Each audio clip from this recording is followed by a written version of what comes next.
Good morning, everybody. Hopefully that works. No slides this year, so we'll make it simple. I'm very grateful and honored to have the opportunity to open this conference and to address you all today. In the next 15 minutes or so, I'm going to try to give you my views of the current state of the industry, as well as some of the continuing challenges that we all face and the opportunities that are in front of us. Finally, as an ex-fixed-wing leasing guy, I'm going to make some comments about why LCI believes that the greater opportunity today is in helicopter leasing as opposed to fixed-wing leasing. I don't know if anybody here remembers what I spoke about the last 2 years when I was also given this opportunity. Well, if nobody remembers, that's good, because that means I can say whatever I want and nobody will remember it next year. But I do want to revisit a couple of things that I did say in the past, because I think that they're still relevant today, and I think that some of them have actually come to pass. I said last year that big oil had earned about $2 trillion of profit since 1990, and we shouldn't let temporary or even permanent dips in oil prices define our helicopter market opportunities. The oil companies have continued to find ways to reduce costs, the cost of extracting a barrel of oil, and despite Brent being below $60, there are still new discoveries being developed and discoveries that are going into production. We always have to remember that before production begins, billions of dollars have been invested in exploration and development, and the price of oil has only a negligible impact on the production of offshore oil.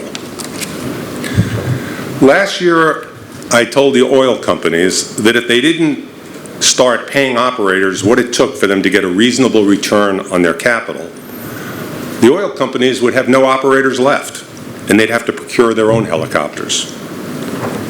My exact quote from last year, and I did pull up the paper, was, "Up until now, the oil companies have been able to get away with what they want from the operators and have seen no reason to change the status quo. I believe that is about to change." That's what I said last year.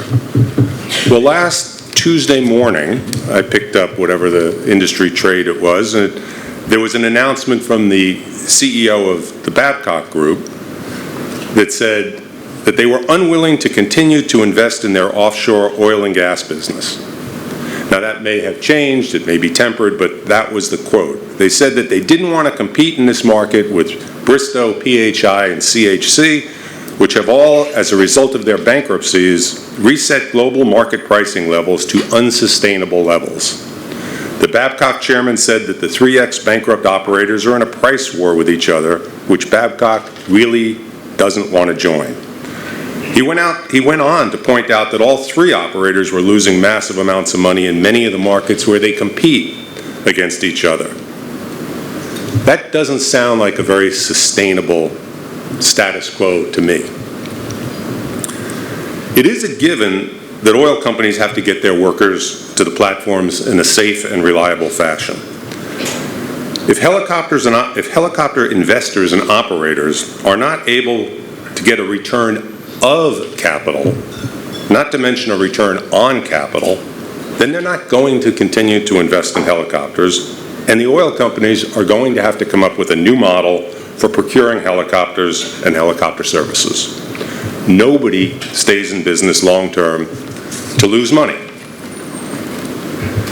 The oil companies are smart enough to understand this, and they are starting to take action, or at least they're starting to talk about taking action. Now we have oil companies that are starting to look at procuring aircraft directly or leasing aircraft directly and asking operators simply to operate those aircraft for them. At HAI recently in Anaheim, we saw Shell order the 160s. I'm sure that we're not the only lessor that was at HAI that met with multiple oil companies and listened to oil companies talking about the ways to meet their requirements in a changing and challenging environment. Maybe a few of these oil companies are listening to the message. The point is that Heli Investor is where the commercial side of the industry comes every year to discuss our industry, how we can make it sustainable, what the problems are, and how we can jointly address them so that the oil workers can commute to work, wind farms can be serviced, people can be rescued, patients can be transferred between hospitals, and we can all get a reasonable return on our invested capital. Well, the concept of risk-adjusted return on capital is probably still a little bit away from us. It's become increasingly clear to us and to other lessors that the lessors, and particularly the shareholders of the lessors, will not invest additional new capital into equipment unless they can earn a reasonable return. The days of buying aircraft and relying almost entirely on robust residual values in the future to get to the promised land are over. The days of buying equipment to get to scale, even if it means no return on capital until a leasing company can find an exit, either through a sale or an IPO or securitization, the realization of residual values, or some other exit strategy, those days are also over. So how does this industry right the ship? Where do we go from here? Well, the easy answer that we all hear and that many of us repeat is that the industry needs consolidation. We need fewer operators and fewer lessors. We've heard that over and over again. Personally, I don't know if consolidation is the magic elixir. When Bristow and PHI merge, there will certainly be efficiencies, but will it be enough to change their business prospects? I believe they've said publicly that they've already identified over $35 million in cost savings from the merger. But will the oil companies pay them more because they're bigger and because there's one less competitor in the market? We hear a lot about the cost side of the equation, but I really haven't heard very much about the revenue side of the equation. On the lessor side, we have one fewer lessor with the demise of Waypoint, but will that enable those of us that remain to achieve higher lease rates? I think we've now hit a place in the market where rates are tied to real product differentiation. Young, high-spec aircraft are leasing at rates that are much closer to where they were 6 or 7 years ago. And this is due in large part to the OEMs exercising great discipline in cutting production rates of civil helicopters over the last few years and shifting production to military markets. So for example, if you want a young 7-ton Phase 7 139 today, they're just not readily available. And the same goes for other popular types like the 145 T2. The real problem remains the number of surplus aircraft, surplus used aircraft available in the market. When we went into the helicopter business at LCI, we were enamored with the fact that helicopters last forever. I remember somebody telling me that the U.S. presidential helicopter, Marine One, was over 30 years old, and that the Queen flies in a helicopter that's over 40 years old. Wow, that just sounded great. Machines that last that long must have great residual values. That sounds great until you flip the card over and you realize that it's hard to replace old, cheap helicopters that last forever with new, expensive, shiny models. Why fly a new 139 for $130,000 a month when you can fly a 20-year-old S-76 for $25,000 a month? I think there is an answer, and I think the answer is safety, and I think the answer is reliability. And we have to now just convince the oil companies and the workers that are flying in these helicopters that that's the case. Because I know that if I was flying my family around, I would want the helicopter with the latest avionics, the best run-dry gearbox, the best floats, lightning protection, large pop-out windows, etc. So I think it's time for the oil companies to put their money where their mouths have been and not just talk about safety and not just attend heli offshore and check the safety box, but actually step up and pay for safety. Don't misunderstand what I'm saying. I'm not arguing that old helicopters are unsafe. I'm just arguing that newer technology is safer, as well as more efficient than older generation equipment. And as much as we don't need more helicopters in this market, I have to congratulate our friends at Shell for moving forward with the 160 that they ordered at HAI and investing in technology and safety. That's the kinds of moves that we like to see. Because the cost of one avoidable accident is far greater than the cost of operating the latest technology helicopters. So let's talk about the market a little bit. At LCI, we track all known helicopter tenders, and we have definitely seen an uptick in activity. We're seeing much more interest today in the super medium category as these helicopters are now beginning to reach maturity, and the S-92 fleet is aging every year. We're seeing a lot of demand, as I mentioned, for our 139 fleet, particularly the well-equipped 7-ton aircraft. And we're seeing higher rentals as a result of this demand. We also have a significant fleet of young 169s, 135s, 145s, mostly serving the EMS markets, and we're seeing demand for those units as well. Admittedly, much of the demand is replacement rather than growth demand, but we're finally seeing tenders which are excluding certain legacy types of equipment, and we've recently seen lease rates for some of the old helicopters, in particular the 76C Plus, drop significantly, reflecting that many of these aircraft are leaving the market. I'm happy to say that we're also seeing a number of lease extensions where operators keep the aircraft for longer than they were initially willing to commit for. We're still plagued by the huge amount of work that it takes to place helicopters. The system is inefficient. I think the best analogy that I can think of is 10 guys going to the jeweler looking for an engagement ring, and they're looking at all the different stones and all the different settings, and they each spend an hour with the jeweler, but the problem is there's only one girl that all 10 are looking for. So 90% of that is at least a waste of time. And we've got to find ways to make the system more efficient, or we have to be paid for these inefficiencies. Perhaps the best news at HAI, from my perspective, was the announcement of the new IOGP standards, which will cause many of the major oil companies to start retiring older helicopters and not include them in the eligible list for new tenders. This is what needs to happen to increase safety, as well as the demand for our modern technology helicopters, and I am confident that we're going to see positive trends relatively quickly. It's only through the actions of the end users, the oil companies and the unions that represent their employees, that this industry will move forward, bring safety to those that fly and economic returns to those that invest in the equipment and provide the flying services. We're seeing oil company tenders in South America, the North Sea, the Mediterranean, West and South Africa, Asia, Australia, and other places.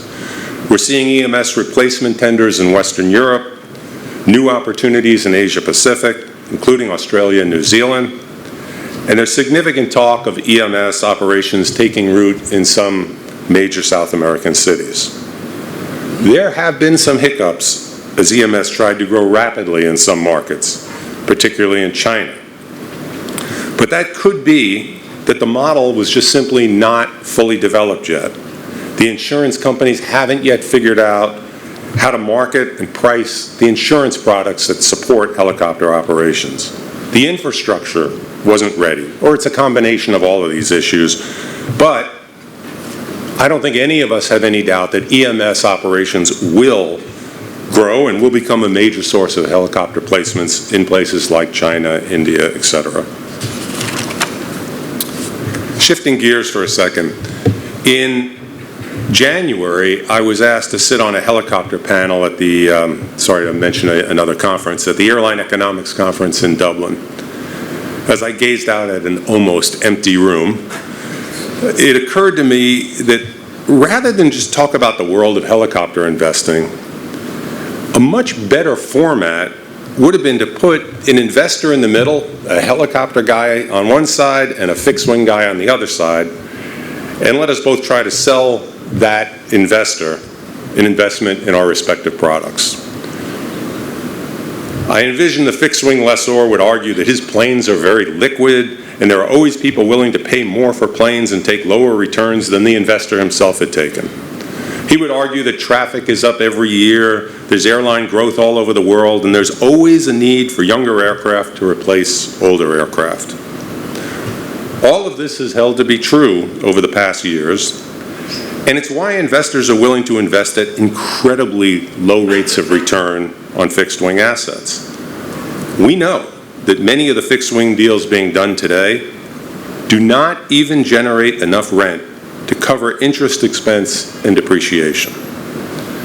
Let's hope that the low rates of returns are hedged by fixed debt costs. Otherwise, if interest rates rise, and they will, and many of these investors will find themselves unable to service the debt, and there will be lots of investors in big trouble. So now it's my turn on this panel to peddle helicopters. Helicopters exist in a relatively small market with limited lessees, specific role configurations, and it takes multiple helicopters to equal the value of just one jet. But I'm unwilling to concede to the fixed-wing guy. My argument is that the returns can be much better in helicopter leasing than they are in the fixed-wing leasing world.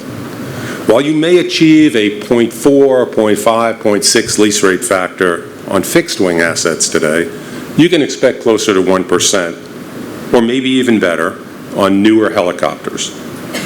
At some point, the banks will come back to the market in a more robust way, and the margins for helicopter lending will come back down so that the better lease rate factors you achieve with helicopters are not compromised by the higher debt costs.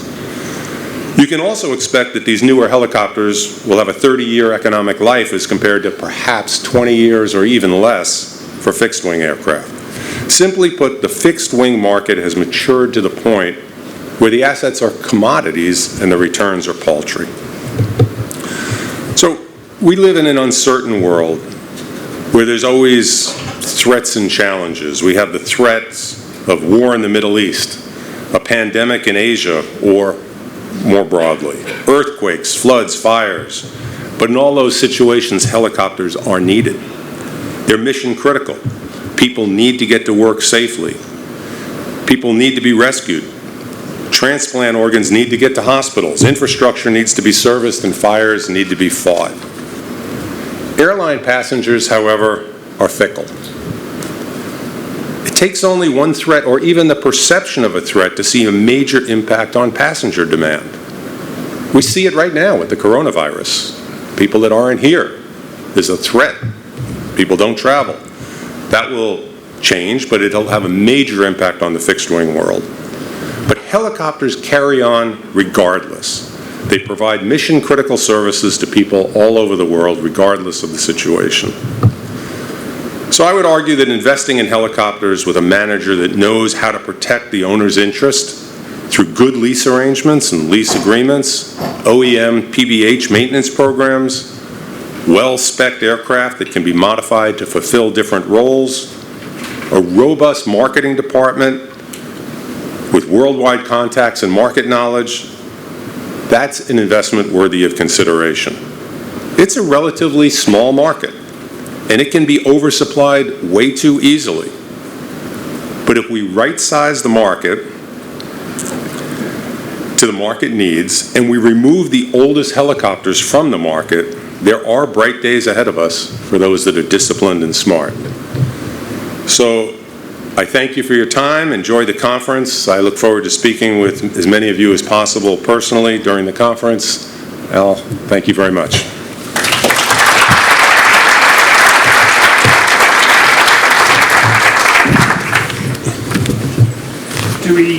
Knocking your pillow over, do we have any questions? Mike, you're obviously one of the lessors that has to borrow money. Does it help, or is it harder now that there's less people? When we had Waypoint and Milestone actively out selling to banks, is it harder for you now? I don't think it's harder for us now. I think when we had others that were also in the market, they were out there selling the leasing product to the banking community as well. That has now really fallen upon us to do almost individually. I think there is debt capital available. I think it is probably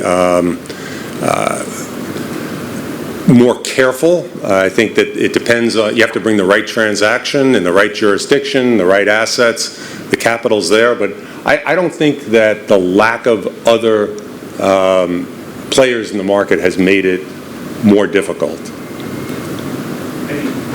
Any more questions? Oh, yeah.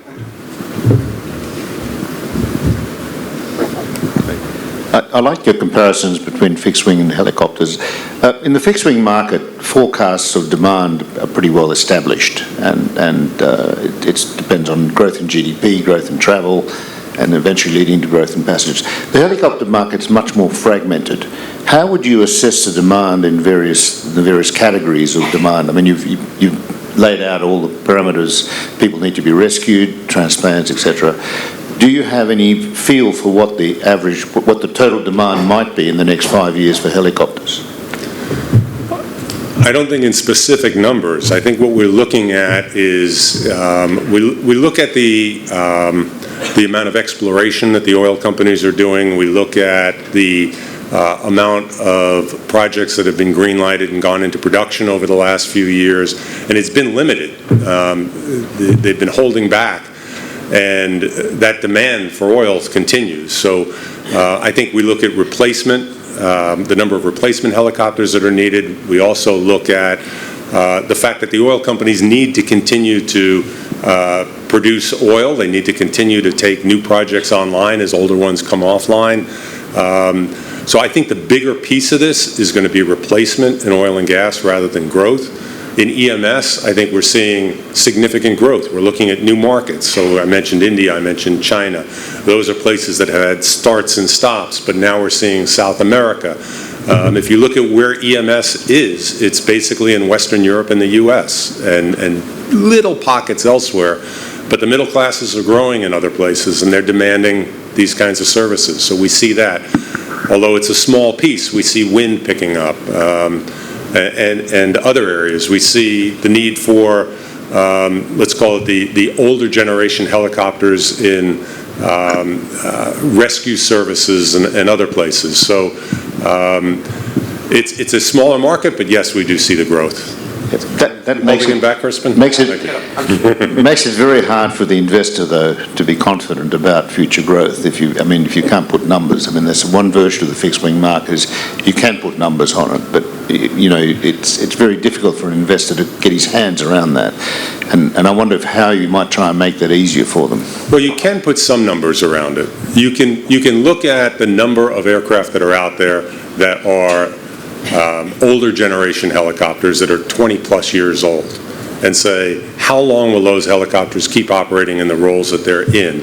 So immediately you know what the replacement numbers look like over a period of time, and then you add growth to that. So it is a smaller market, there's no question, but you can put your arms around it, and I don't think you can rely on the numbers that you're seeing in the fixed wing space. Tell me how much demand there is today. Everybody said there's this huge demand for fixed-wing aircraft, and then the MAX didn't deliver. Is anybody really missing the MAX today?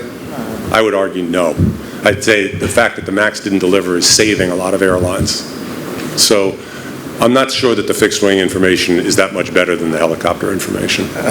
Andre, can I just remind you that, shall we say, the forecast traffic projections and so forth from the manufacturers, mainly from the manufacturers, are actually not a demand curve, it's a supply curve.